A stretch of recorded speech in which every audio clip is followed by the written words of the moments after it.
Obrigado a todos.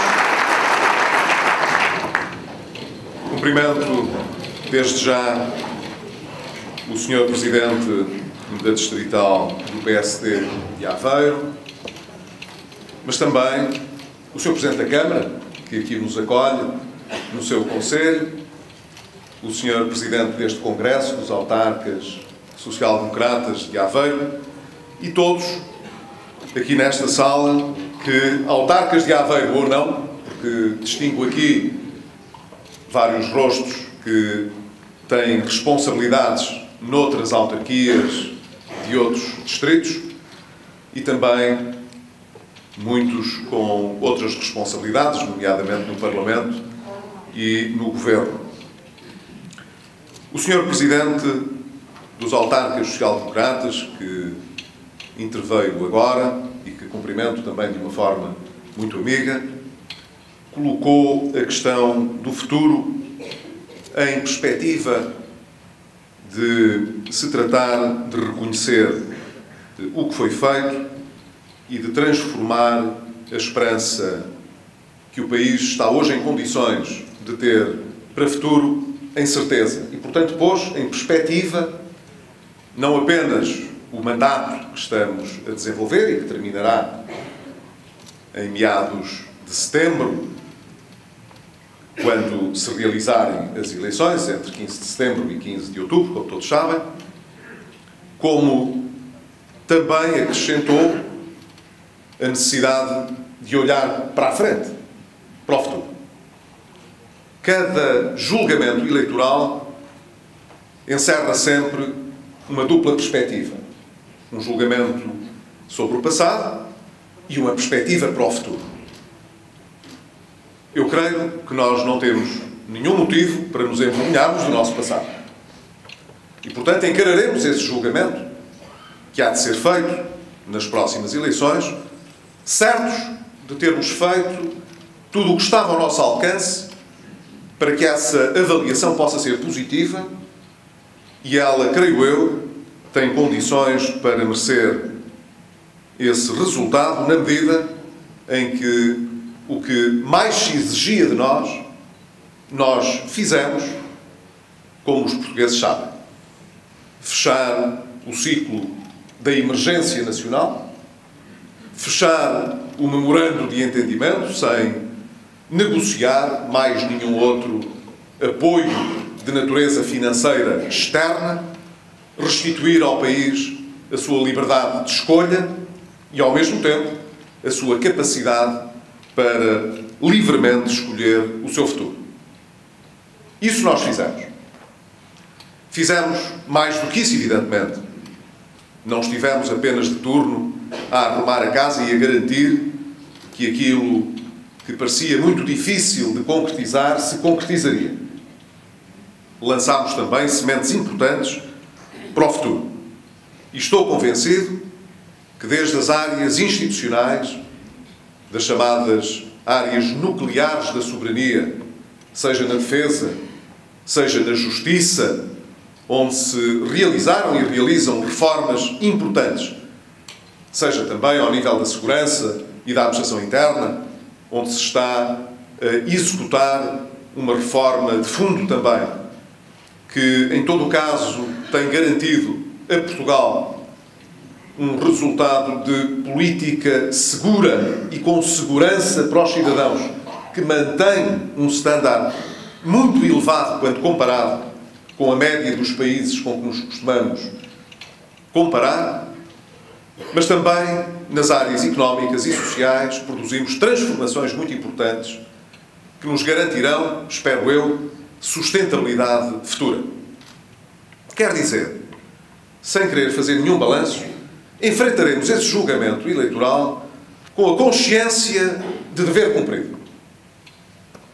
Não precisaremos de nos justificar por ter conduzido o país ao abismo financeiro ou não o ter salvo da emergência financeira e social.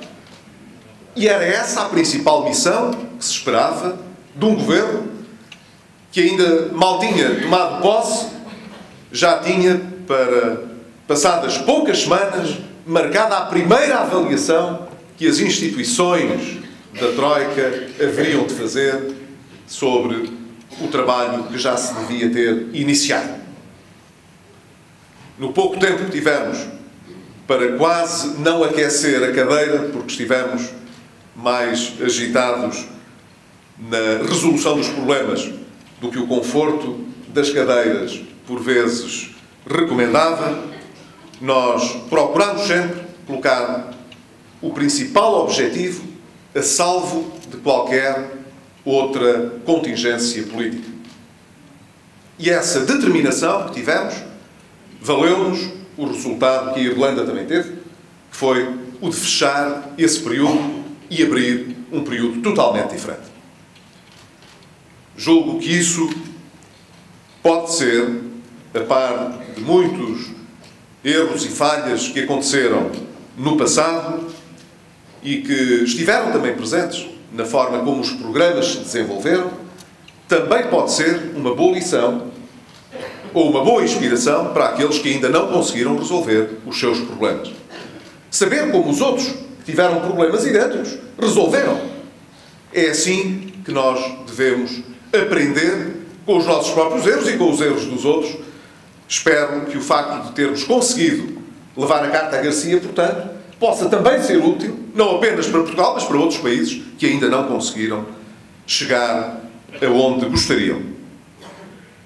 Mas, por outro lado, não tenho dúvida nenhuma, nós só renovaremos o nosso mandato se as pessoas nos identificarem com o futuro. Eu, como Presidente do PSD e como Chefe do Governo, nunca farei uma campanha eleitoral à procura de reconhecimento e gratidão. Não é que, do ponto de vista humano, as pessoas não sejam sensíveis a isso. Mas, em boa verdade, não é isso que conta. Isso foi o que contou até aqui. O que conta daqui para a frente, o que conta para o futuro, é o que podemos acrescentar, não foi o que já fizemos. E essa é a nossa principal tarefa. É poder dizer aos portugueses que, se conseguimos até hoje concretizar uma mudança que o país precisava e aguentar o custo grande dessa mudança, agora não é hora de voltar a pôr tudo em causa, é hora de andar para a frente, de acrescentar futuro, de avançar no nosso país e de não voltar sempre às mesmas discussões e aos mesmos problemas.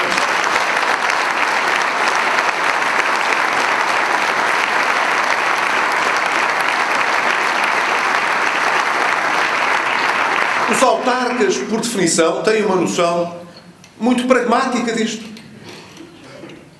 Porque os autarcas sabem, uma vez que são confrontados todos os dias com situações que precisam de resolver, não de situações que precisam de gerir ou de ir gerindo ao longo do tempo, são coisas que se têm de resolver, coisas emergentes, práticas. E sabem, muito bem, que no dia-a-dia tem de haver capacidade para responder a coisas novas, a coisas para as quais os regulamentos às vezes não têm resposta, as medidas e os programas que foram lançados, seja de programas europeus, seja nacionais, não acomodou, não previu, e no entanto as coisas existem e têm de se resolver. Sem essa proximidade, sem essa flexibilidade que os autarcas têm, nós também não teríamos conseguido vencer as dificuldades que enfrentámos ao longo destes últimos anos. Deixem-me dizer, e portanto fazer aqui um público agradecimento, já o fiz às instituições de solidariedade social, que tiveram uma responsabilidade muito grande na preservação da nossa coesão social. Hoje quero fazer um agradecimento público aos autarcas, pela maneira como conseguiram, com essas instituições e com outras instituições da sociedade civil, encontrar problemas que eram difíceis de resolver e que, se tivessem de esperar por uma solução nacional, nunca teriam ultrapassado. O meu obrigado como chefe de governo e aos autarcas e autocratas, o meu obrigado também como presidente do PSD.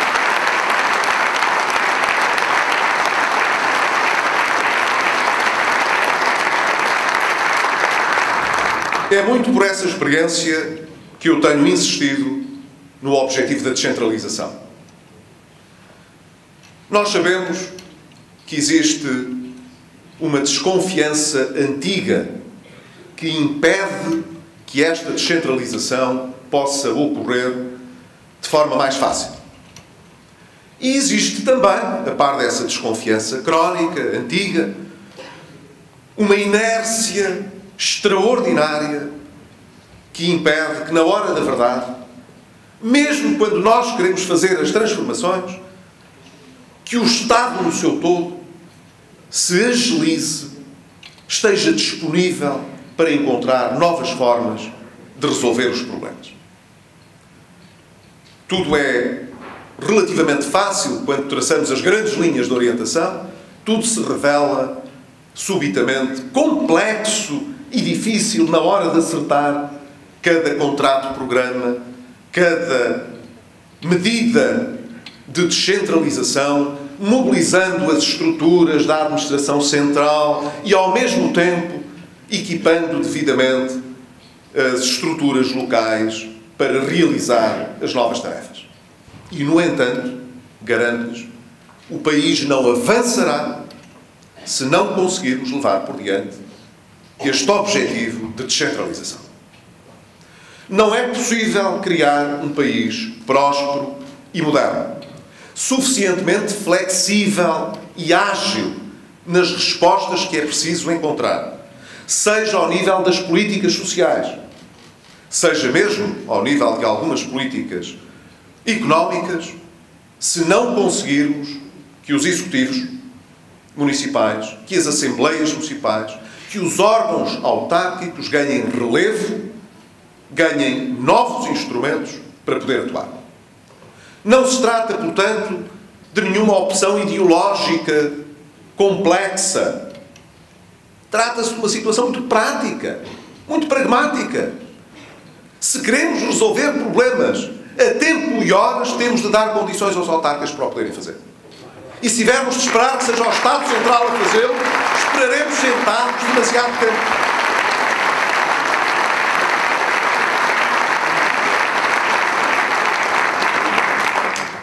Nós temos insistido neste programa. E da segurança social à educação, da educação à saúde. Nós temos de conseguir que as nossas estruturas da administração central se movam com mais rapidez para acordar essa transferência de competências. Sabemos que para vencer a desconfiança antes da competência propriamente dita, em termos formais, ser transferida na lei, ela tem de ser ensaiada através do quadro que nós temos de contratualização. Porque é isso que nos dá confiança para o futuro. Se soubermos contratualizar bem e verificarmos que na avaliação da execução desse contrato as coisas correm bem, depois é mais fácil transferir a competência. O processo é este, portanto. Deixemos-nos de formalismos. Nunca haverá uma lei perfeita de descentralização, mas quanto mais fundo levarmos os nossos programas, os nossos contratos, melhor os poderemos avaliar e, em função dessa avaliação, criar então sim um quadro descentralizador, efetivo, permanente, com maior confiança entre todos. Os municípios estão preparados, 40 anos depois, para receber este novo papel. E o Estado Central não precisa, reparem bem, não precisa de despedir ninguém para aproveitar as estruturas que hoje tem para fazerem outras coisas. Que ninguém veja, portanto, no Estado, este processo como um processo facilitador de qualquer dispensa de recursos humanos. Nós temos um objetivo, tivemos e mantemos, de ter um Estado mais ágil por contraposição de um Estado pesado. Mas estamos a atingir esse objetivo paulatinamente. Usámos muitos instrumentos para esse efeito, como sabem, desde as rescisões amigáveis ao quadro da requalificação. Tivemos o cuidado de, em muitas circunstâncias, não substituir quadros que, entretanto, se aposentavam. E, portanto, temos vindo, paulatinamente, a reduzir o número de efetivos global da administração. Mas agora precisamos, sobretudo, de qualificar a nossa administração em termos nacionais, em termos centrais também, para outras tarefas. Eles são precisos para outras tarefas. Mas os autarcas, pela proximidade que têm, pela flexibilidade que podem empregar às situações, têm melhores condições para atingir muitos dos objetivos que hoje estão colocados ao nível da administração central. Por isso é que não desistimos deste processo de descentralização. Mas há um aspecto para o futuro que é muito importante e que aqui quero destacar também. Tem que ver com as chamadas reformas estruturais. Como em tudo, tem pouca razão quem se apresenta com radicalismo nestas discussões. Nós sabemos qual é a importância que as decisões do Banco Central Europeu têm tido para garantir condições de financiamento mais adequadas aos Estados e também às economias dentro da zona euro e da União Europeia. Nunca dissemos o contrário. O facto de estarmos até a incorrer em algum risco de deflação obriga mesmo, é a obrigação do Banco Central Europeu tomar medidas que impeçam que uma situação dessas se possa enraizar. E é o que o Banco Central Europeu tem vindo a fazer dentro da sua independência. Mas há quem pense que isso só comprova que tudo o resto era dispensável. Que não precisávamos de ter feito reformas e que os programas que ocorreram nos países onde se aplicaram e nos outros onde não se aplicaram, mas tiveram de aplicar a mesma receita, nada disso teria sido necessário se o Banco Central Europeu pusesse o dinheiro barato. Estão errados também. Aquilo que se passa é que nós não podemos distrair-nos com a espuma dos dias. Nós sabemos que a situação de deflação que estamos a enfrentar é muito negativa. E é responsabilidade do Banco Central Europeu contrariá-la. Mas as taxas de juros, em virtude dessa atuação do Banco Central Europeu, nem têm todas a mesma explicação, nem a tendência geral perdurará eternamente. Que não tem a mesma explicação, nós já percebemos, porque apesar da intervenção do Banco Central Europeu, há países, infelizmente, que têm as suas taxas a aumentar. É o caso, sobretudo, da Grécia. Apesar desta política, as taxas de juros na Grécia, infelizmente, não baixam, até têm subido. Portanto, quando a instabilidade e a incerteza sobre o cumprimento e as metas estruturais que precisamos de atingir vêm para cima da mesa, os países prejudicam-se com isso, as taxas de juros agravam-se, as condições de futuro tornam-se piores. Mas aqueles que pensam que basta uma política comprometida de reforma e o Banco Central Europeu a ajudar para garantir eternamente baixas taxas de juros e boas condições de financiamento, enganam-se. O Banco Central Europeu não vai intervir a este nível eternamente. Um dia isso acabará. E no dia em que acabar, ou nós fizemos as nossas reformas, ou preparamos a nossa economia, tirando partido, evidentemente, da possibilidade que nos dão hoje de substituir alguma da dívida antiga que temos. Não fomos nós, sobretudo, quem a contraiu. Mas sabemos que temos, no país, uma dívida acumulada muito grande. Temos de aproveitar esta altura para substituir alguma dessa dívida por outra a custos mais baixos.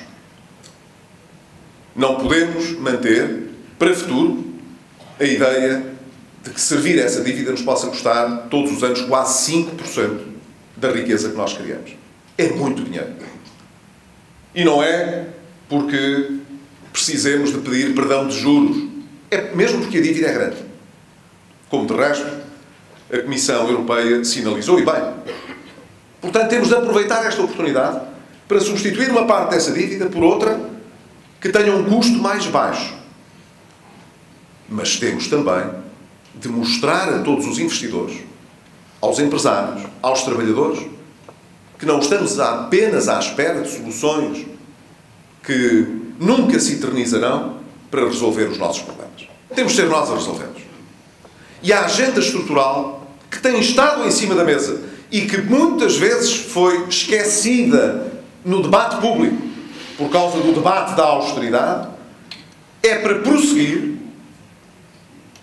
se queremos realmente, quando o Banco Central Europeu terminar este chamado quantitative easing, a mostrar um caminho de recuperação económica com níveis de financiamento que sejam adequados à economia portuguesa. Por essa razão, é que nas próximas eleições, quando estivermos a avaliar o projeto para o futuro, as pessoas terão de saber bem o que é que cada um leva para esse debate. E não terão muita dificuldade em perceber que uns estão distraídos e acham que as melhores coisas a prometer são novas prestações sociais ou a negociação de programas de recuperação a assinar com a União Europeia que prevejam, certamente, financiamento adicional. Quer dizer, soluções antigas, coisas que já experimentámos, não nos trouxeram nem saúde, nem felicidade. Sempre que encararmos o futuro, pensando que podemos andar para trás e privilegiar as mesmas políticas de facilidade com o dinheiro dos outros, estaremos a dizer aos portugueses que não aprendemos nada com os erros passados. O que temos de fazer, portanto, é dizer aos portugueses, e eu acredito que eles, quando olhem para nós, saibam isto, que mantemos uma estratégia muito clara. A de saber, precisamos de ter uma economia cada vez mais aberta, mais competitiva, em que não se obrigue os portugueses a pagar mais caro o que podem pagar mais barato, apenas porque é preciso proteger esta área da economia, este grupo económico, aquela intervenção pública. Se conseguimos fazer pelo menos o mesmo, ou melhor, com mais competição e mais barato, não há nenhuma razão para os portugueses pagarem mais caro. Não há nenhuma razão para os portugueses pagarem, todos eles, o risco que alguns correram quando investiram em soluções que não tinham viabilidade ou quando, simplesmente, apostaram numa economia fechada e protegida. Nós não podemos olhar para o futuro socializando as perdas privadas. Não deixa de ser curioso, no entanto, que às vezes nos acusem do contrário, quando somos justamente nós quem mais tem clamado por essa transparência e por essa separação. Não temos nenhum prazer quando qualquer português faz uma aposta económica errada. Podem ter a certeza. Então, para um primeiro-ministro, tenham mesmo a certeza de que as perdas privadas são sempre vistas de uma forma negativa, porque têm um impacto negativo na nossa economia. Tomáramos nós que todos os portugueses e todos os privados tivessem sucesso, fizessem boas apostas, que as suas empresas tivessem sucesso, que acrescentassem valor à nossa economia e riqueza a Portugal. Mas uma conta é não regozijar com as perdas que privados possam ter. Outra conta é estar a dizer que são todos os portugueses que têm de pagar as perdas que alguns privados têm. Isso não pode ser. Se essa socialização é aquilo a que chamam equidade, dessa equidade nós não queremos. Sabemos quanto é que ela custa, sabemos quanto é que temos de pagar no país em termos dos impostos para suportar as perdas privadas do passado. E se não podemos ir lá atrás e apagar essas perdas que o Estado resolveu socializar, nomeadamente quando nacionalizou bancos ou empresas, então temos a obrigação para o futuro de dizer: têm razão os portugueses que acharem nós sabemos bem o que queremos para Portugal. E o que queremos é persistir neste caminho de separar bem o que é público do que é privado. Não colocar os portugueses a pagar os erros daqueles que, por influência, conseguiram, no passado, uma situação de favor para tratar dos seus grupos económicos.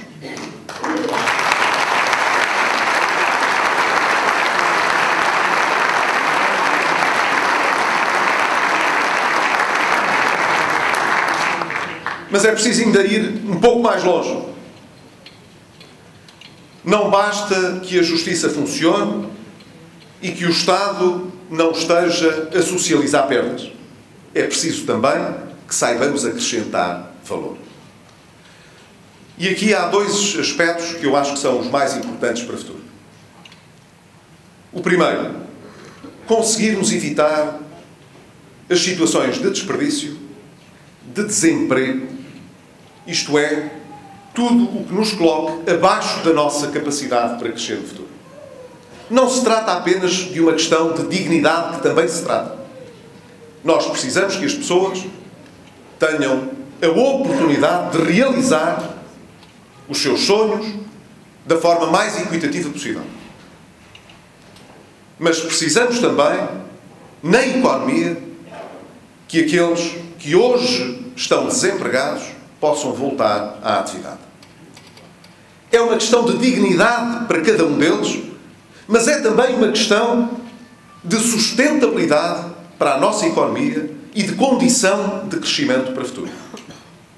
Ora, nós sabemos, ainda o disse esta tarde, que mesmo com as reformas todas que fizemos, com o crescimento da economia que se está a registrar, que haverá muitos portugueses que terão dificuldade em regressar ao mercado de trabalho.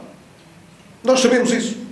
Há grupos de portugueses, sobretudo, que estavam muito ligados à área da construção civil e das obras públicas, ou de serviços conexos com estes, que têm muito fracas qualificações e que terão muita dificuldade, mesmo que a economia recupere um ritmo mais forte, de poderem vir a encontrar uma oportunidade adequada. E nós não podemos cruzar os braços com isso. Não podemos dizer, bom, paciência, a economia está a crescer, o desemprego está a baixar, o emprego está a subir, se nem todos conseguem chegar lá, o que podemos fazer? Paciência. Não pode ser essa a atitude. Nós temos de ter uma atitude ativa, andar à frente, à procura de soluções, mesmo que elas não sejam soluções transversais, grandes soluções, que possam ser pequenas soluções, mas que funcionem. Em que as pessoas, seja através do microcrédito, do autoemprego, da forma como nós conseguirmos entre instituições de solidariedade e os autarcas que conhecem melhor a situação particular destes grupos, encontrar soluções de modo a renovar a esperança destas pessoas que hoje têm 45, 50, 55 anos e que sabem que pelas vias tradicionais, se tiverem de estar a fazer a formação que é dada a todos os outros, chegarão ao fim e ainda assim não conseguirão agarrar uma oportunidade efetiva de voltar ao mercado de trabalho.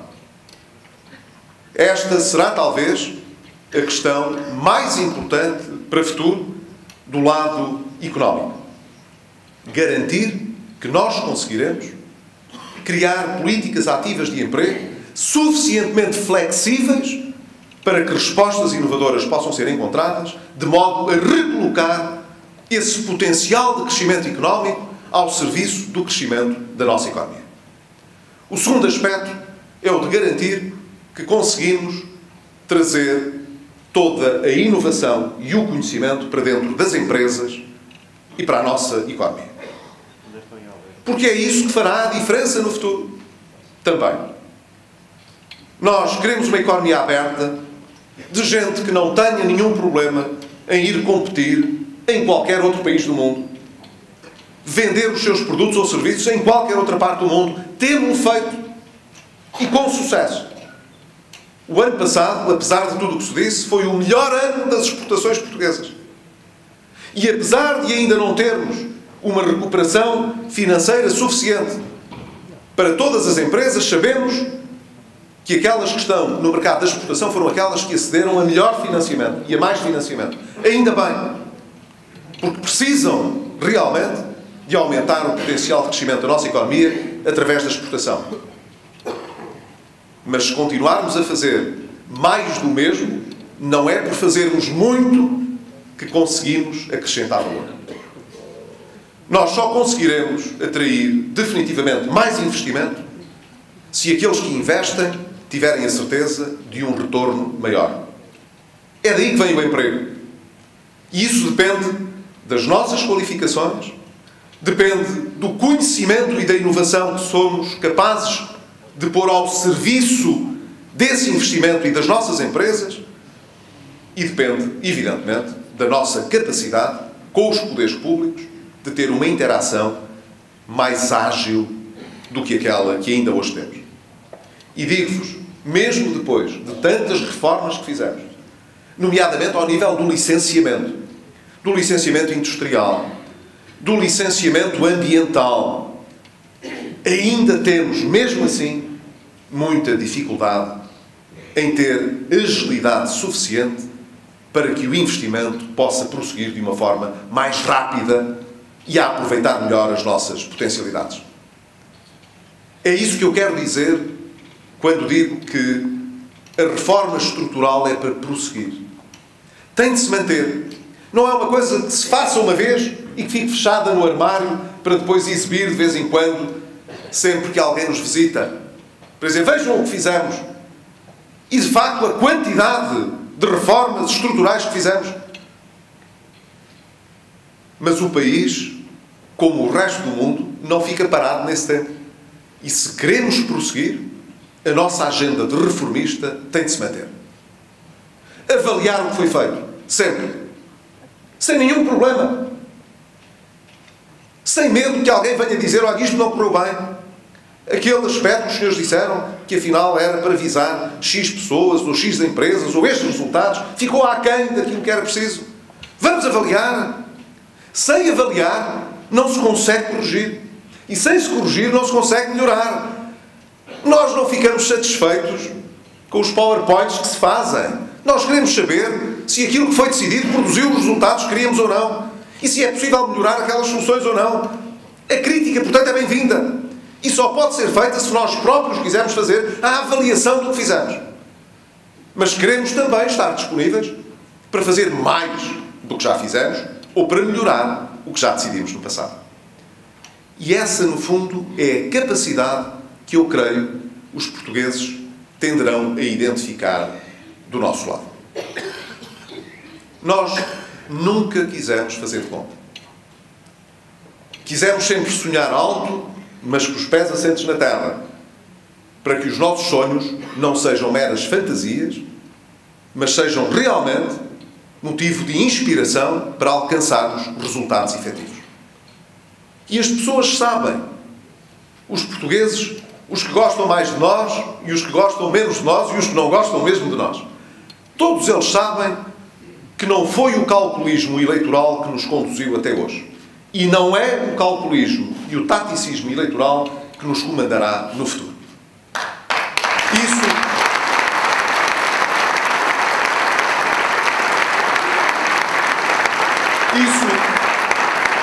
os portugueses sabem que nós temos. Não precisamos de esperar que as instituições europeias acordem novos programas com Portugal. O futuro dos portugueses não está dependente de tais programas, nem das instituições europeias. O futuro dos portugueses está nas mãos dos portugueses e do próximo governo que eles escolherem. Ai do governo que pense ganhar o país a prometer o que só depende dos outros. Com o que depende dos outros, ganhamos todos. Mas perde o país. O país só ganha com aquilo que está ao nosso alcance fazer.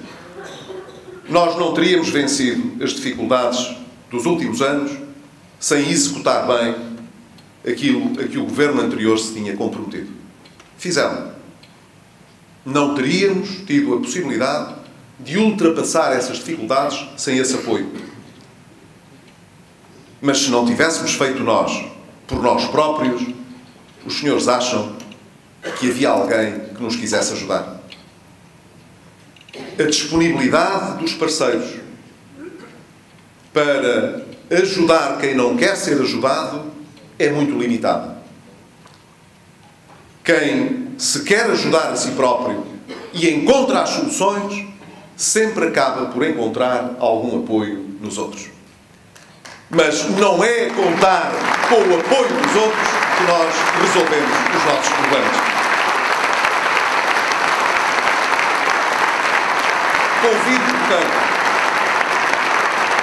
Convido, portanto, todos os que querem disputar responsabilidades para o futuro a dizerem o que podem trazer por si próprios que não seja pela via europeia. Que digam como é que criam novas prestações sem aumentar a despesa. E sem, com isso, aumentar o déficit ou aumentar as necessidades de financiamento da economia. Vamos avaliar estas coisas com seriedade. Porque se todos tivéssemos chegado a resolver problemas, criando novas prestações e aumentando as necessidades de financiamento, éramos todos campeões. Não há dúvida, todos os problemas se teriam resolvido. Mas nós sabemos que isso não é assim. E que aqueles que acharam que era assim, ou tiveram de pedir um resgate externo, ou tiveram muitos amargos de boca. Concluo dizendo que o país merece ser tratado com inteligência. Quem respeita os portugueses tem de os tratar com inteligência. E, portanto, tem de reconhecer que de cada vez que um programa é apresentado, ele não pode traduzir apenas uma vontade piedosa de resolver problemas. Ele tem de mostrar como é que os problemas se resolvem de facto. Os portugueses hoje sabem como é que nós resolvemos os problemas que tivemos. E sabem que nós temos uma estratégia para o futuro do país. Porque não precisamos de andar a inventar nenhuma. Nós sabemos o que queremos. De resto, quando nos apresentámos às eleições em 2011, dissemos que tínhamos um programa para 8 anos. Iremos agora atualizá-lo, mas os portugueses sabem para onde é que nós nos dirigimos e qual é a estratégia que temos para Portugal. Enquanto nós nos mantivermos com essa firmeza e determinação e apostados em manter esta mudança que se fez e em andar para a frente, eu tenho a certeza que jogaremos limpo e com inteligência com os portugueses. E eu confio muito nos portugueses, confiei durante estes anos e não tenho nenhuma razão para não continuar a confiar no futuro, que é um futuro que todos podemos ver, felizmente, com mais otimismo e com mais confiança. Essa é a razão porque os autarcas do PSD, os militantes do PSD, não terão dificuldade em conversar, seja com quem for, em Portugal. Hoje parece, e eu acho que é, bem diferente a discussão sobre o nosso futuro. A nossa liberdade mudou totalmente. Muito obrigado.